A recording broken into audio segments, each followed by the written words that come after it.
Para business leaders dan intellectual business community, kita lanjutkan diskusi kita hari ini, yaitu how to keep your top talent.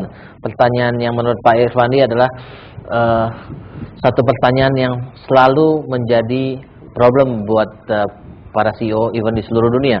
Ya, dan kita ambil artikel dari Harvard Business Review bulan Mei tahun 2010 yang mengupas hal ini, dan bersama kita adalah Pak Irfandi Ferisal. Beliau adalah Human Resources Director dari Nokia Siemens Network Indonesia. Pak, tadi kita sudah ngomong tentang bahwa walaupun tidak di-announce itu ada gitu ya. Betul. Ada untuk kita create yang top talent ini 360 degrees, kemudian kasih training yang tidak diberikan yang lain gitu ya.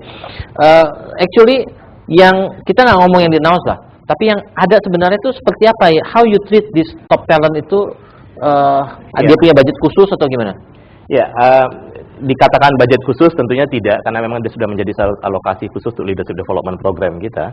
Tapi kalau dikatakan diprioritaskan, ya kita kembali lagi Pak, kita punya pendekatan namanya 70-20-10.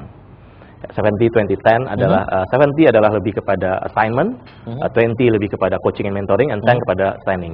Nah, untuk tim yang dalam top talent ini yang kita kategorikan ini prioritasnya adalah tentunya mendapat kesempatan untuk assignment, experience di project, yang karena memang mereka akan, yang mana ya 70-20-10 Pak.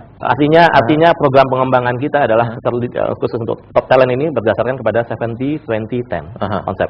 Orang selalu mengatakan kalau development itu 10. Yaitu adalah training saja. Jadi katakanlah saya have top talent, kirim katakanlah say ke Harvard, kirim ke INSEAD, that's it. And then they will be CEO, for example. It's not enough. It's not enough for us. Karena in reality development adalah melalui lebih bagus kepada talent, khususnya untuk menjadi leader ke depan adalah melalui assignment, project, involvement. Itu 70. Okay. And then another one is 20. 20 is coaching and mentoring. So meaning our top talent pasti dia punya coach, dia pasti punya mentor. Kita avoid. Yang lain nggak ada? 20-10 ini nggak ada? 70-20-10 ini nggak berlaku untuk yang lain? Untuk karyawan lain berlaku, tapi ini adalah betul-betul difokuskan kepada mereka untuk coaching dan mentoring, karena ini kembali lagi ke prioritas. You mean effortnya banyak, tapi kalau waktu dibikin budgetnya terpisah, susah dipisahkan, karena misalnya mentoring itu kan, bagaimana kita assign jamnya mentoring ini, harganya berapa gitu kan, itu yang susah. Betul. Kan? Tapi kalau kita katakanlah top talent pasti punya coach. Sudah ada. Coach itu bisa di negara sendiri, bisa di Indonesia, bisa di somewhere else. Yang lain nggak punya coach? Tidak punya coach, kalau dikatakan dia di dalam kategori talent. Artinya kita prioritaskan. Begitu juga mentor, dia ada mentornya.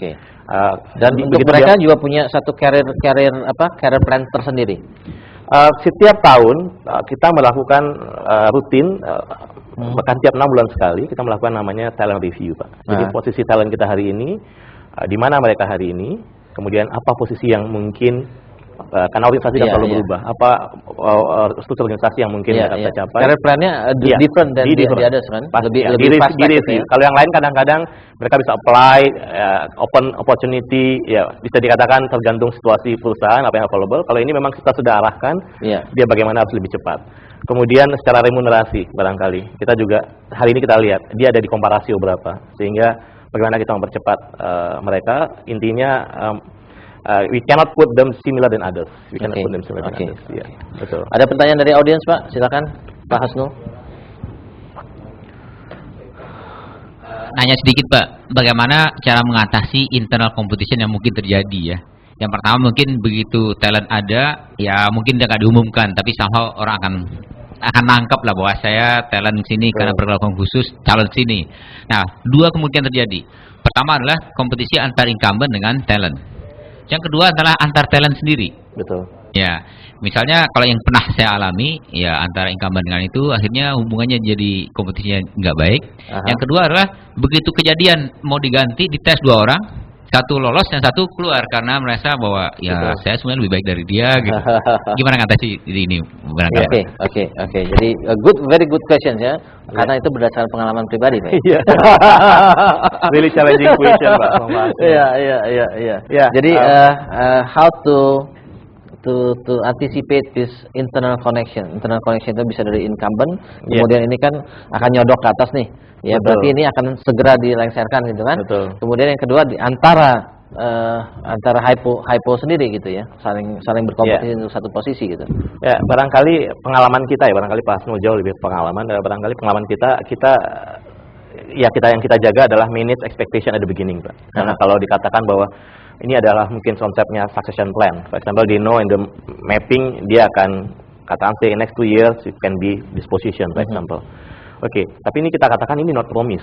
Artinya saya kembali lagi bahwa depend on the development program yang dia jalani, tergantung pada perkembangan perusahaan. Sehingga dikatakan sejak awal ini bukan promise, tapi adalah you know your path. Ya. Kemudian biasanya nggak satu. Kalaupun katakan saya akan ke sini, diberitahukan mungkin juga ke sini. Sehingga dia nggak mengatakan saya akan gantiin dia, saya incer. Nah ini kan yang barangkali yang tidak sehat. Ya. Dia menunggu-nunggu kapan diselesaikan nih orang gitu kan. Jadi kalau dikatakan ini adalah ke development plan yang artinya terbuka, dan itu adalah kita manage expectation-nya, dan kembali lagi pada saat periode tertentu kan kembali didiskusikan. Sehingga dia tahu persis, apakah dia sudah bisa mencapai di sana atau tidak, apa yang kurang dan seterusnya. Nah ini barangkali yang kita manage sejak awal, manage ekspektasinya, Pak. Ya. Di situ. Ya, tapi kembali itu mungkin kembali nanti kita bahas lagi itu adalah antar high potentials, tapi antar incumbent sama potential ini gimana, Pak? Ya, sama Pak, sama. Jadi sejak awal dia tahu persis bahwa memang dia ada periode tertentu atau ada development plan yang kemudian jelas berapa lama dia bisa jalani. Tapi maksudnya adalah justru incumbent kan yang punya kuasa nih. Betul. Dengan adanya high potential justru dia akan menekan high potential supaya tidak segera matang gitu kan. Cepat matang nanti saya cepat lengser lagi gitu kan. Jadi internally kalau kita lihat agency theory, Pak, ya, antara kepentingan perusahaan sama kepentingan personal seringkali berbeda. Ya kan. Dia bisa aja di luar sebagai CEO kita perlu talent yang bagus, kita bidik talent yang bagus, tapi kenyataan di belakang dia sikat dong, ya kan. Supaya jangan cepat-cepat naik gitu kan. Nah, how do you sebagai HR kan harus netral dong, ya kan? You nggak membela rezim yang sekarang gitu kan, tapi you have to see secara keseluruhan company ini berjalan. Nah, bagaimana you jadi judge yang fair untuk hal ini, Pak? Ya, that's happen in reality, Pak. Bagaimana manusiawi people try to keep the position, begitu kan ya. Nah, tapi kembali lagi bahwa sejak awal kepada talent kita sampaikan bahwa that's your path available, dan kembali lagi malah biasanya kepada para yang pegang posisi incumbent ini, mereka kadang-kadang menjadi coach atau mentor untuk para talent yang lainnya. Jadi mereka juga punya target, malah diberikan target di objective settingnya untuk develop other people. Itu malah mereka di-incentivize di sana supaya dia bisa develop people. And then absolutely, karena mungkin kita Nokia Siemens adalah global company, that's yang memudahkan kita punya posisi yang bisa go around the world. Itu yang barangkali yang menguntungkan buat kami di Nokia Siemens. Sehingga untuk stuck di satu tempat, ya mereka punya pilihan lagi bahwa there's always available. Dia barangkali begitu, Pak. Karena ini global company. Sebenarnya waktu CEO itu bukannya en route ya. Setelah kalau dia didesak bisa samping ke negara lain, Pak. Bisa samping ke atas atau ke samping ke negara lain yang different challenge. Masih ada learningnya berbeda. Ada outletnya gitu ya, bukannya en route gitu ya. Kalau en route didesak dia harus keluar, dia akan coba mati-matian juga mempertahankan posisinya gitu ya. Betul. And on the other side, berarti kalau kita lihat dari segi global, dia bisa dimasukkan ke dalam hypo juga di antara yang global gitu. Nah, bahkan kadang-kadang pada mereka ingin mendesak ke sini, katakan posisi ini masih kita keep kan, mungkin karena situasi bisnis hari ini membutuhkan atau tuntutan situasi hari ini, padahal dia siap naik, ya sometimes we can put outside of the countries. Itu yang terjadi hari ini. By the way, you pernah kerja di perusahaan lokal nggak, Pak? Pernah, Pak, kebetulan 15 tahun yang lalu, Pak. Kalau perusahaan lokal gimana caranya, Pak? Ini kan kalau kita ngomong global nih.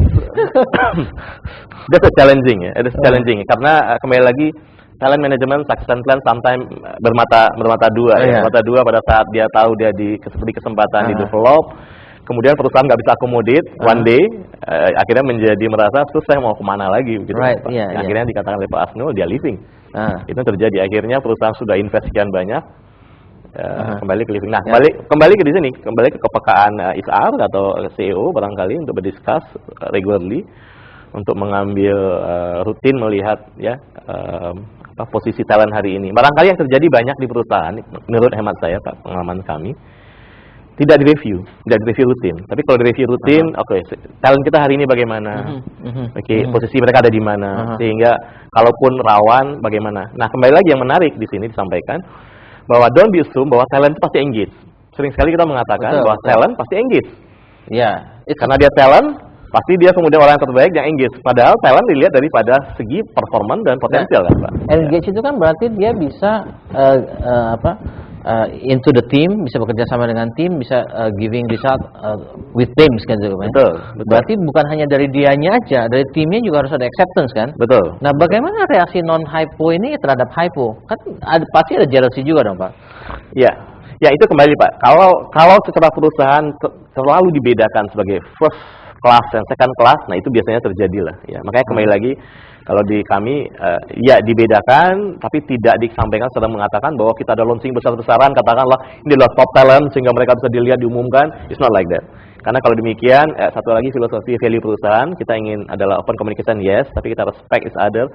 Dan kita equal, jadi merasa bahwa tidak dibedakan secara bahwa ini warga negara kelas 1, warga negara kelas 2. Nah, however, in reality business, ya kita mempersiapkan orang sesuai dengan kebutuhan, begitu. Jadi dilakukan tapi tidak diumumkan gitu. Tidak diumumkan secara terbuka, secara vulgar, begitu kan ya. Ya, kita lakukan, mereka tahu ada program, tapi tidak kemudian dikatakan bahwa dipasang merek di sini saya top talent, begitu Pak. Tapi adalah lebih kepada individual. Pada saat saya melakukan kadang dengan Pak Bayu sebagai top talent, pada saat saya melakukan performance review, you know I recognize you as top talent. I know, you know that you will have a development like that. So actually, you know at the beginning, saya quote by quote have special treatment. Oke. Do you see that kalau begitu tidak akan ada jealousy? Karena ada di announce ataupun tidak itu kasat mata Pak. Somebody going for training yang kita nggak training, ya kan? Betul. Yang namanya salary juga walaupun nggak diumumkan dia beredar juga, gitu kan? Ya, tapi in reality that's mengurangi lah ya. That's nggak barangkali yang harus dilihat juga bahwa we must also make people compete ya. Artinya mereka tahu bahwa kalau dia want to be recognized, ya you must be show your performance, but you also how to improve your potential. Itu kan itu yang harus channelingnya ya. Ya, artinya mereka juga melihat bahwa ternyata di perusahaan ini kalau saya memberikan kontribusi terbaik, saya juga punya potensi yang baik, saya bekerja terbaik, saya bisa masuk kelompok demikian. Dia juga musuh motivasi Pak. Jadi kalau jangan dilihat secara negatif ke jealousy, tapi kita lihatnya adalah positif. Dia lihat, wah ternyata saya bisa demikian ya. Nah itu yang kita ambil positifnya. Oke. Kita break lagi sebentar Pak ya, karena kita harus masuk ke dalam segmen berikutnya. Buat para business leaders dan intellectual business community, kita harus break sebentar untuk masuk ke dalam segmen berikutnya. Buat Anda yang ingin berpartisipasi, silakan SMS ke 0896 kali 788. Anda bisa bertanya, mengumumkan pendapat ataupun memberikan komentar atas topik kita hari ini ataupun program The CEO Reference. Kita break untuk segmen berikutnya.